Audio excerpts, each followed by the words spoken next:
Well, whether it's running around or kicking the back of your airplane seat or screaming in a restaurant, when do you step in? Here with some parenting etiquette is parenting expert Shannon Eis. Shannon, good morning. Hi, good morning. And this is an issue that I've just recently started thinking about. My daughter just started preschool, so let's run through some of the common scenarios and you can tell us what you do. Sure.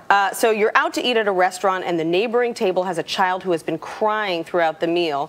Now, there could be extenuating circumstances, right? He could be ill. What do you do when you step in? Well, sometimes eye contact with another grown-up can really send the signal of I need some help here, and that's I need some help to help enjoy my meal. So if you can see the situation's out of the hand, the parents doing the best they can, sometimes you can request a different table. It's not to remove you from your comfort, but really sometimes it just, if the child can't be removed from the restaurant, sometimes it's better to move yourself. But honestly, a simple question of, do you mind tending to your child? Do you mind, is there anything I can do to help? It just sends a signal to the parent. But in all these situations, most times the parent is freaking out too. Right, so it's we've about all been there, right? Being conscious of that. My daughter was lying on the floor of the Chipotle the other day screaming. Thought maybe this was not a good idea.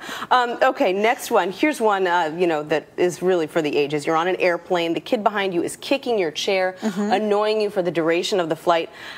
Do you say something to the parent, to the child?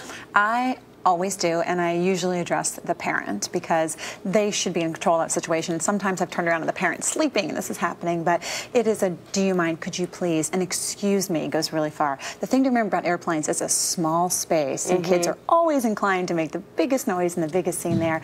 But for parents, it's best to always address the parent instead of the child. It's very embarrassing to the child. What do you do if the child is acting up and the parent isn't reacting? You know, they've got their nose buried in a book or something and they're just not doing anything about it. In researching this, that passive parent topic came up a lot. A lot of people frustrated by parents who just aren't engaged.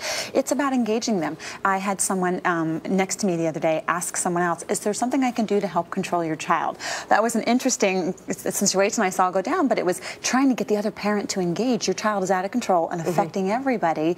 Can I help you with your child? Is there something I can do? And it caused the passive parent to click into gear. But again, talk to the parent, not the child. Here's another one that I think comes up a lot. You're at the playground and you see a child playing rough or bullying your kid. How do you correct this behavior? The other day, my son, who's just 16 months, was playing with a little train. Another boy took it away, and his caregiver didn't do anything about it. Well, a lot of the playground bullying, just making your presence felt to the other child, being near, standing nearby, the eye contact with the small child, that can really help because it really stops that aggressive behavior. And sometimes you can engage the other caregiver, but like you said, sometimes it's not the actual parent.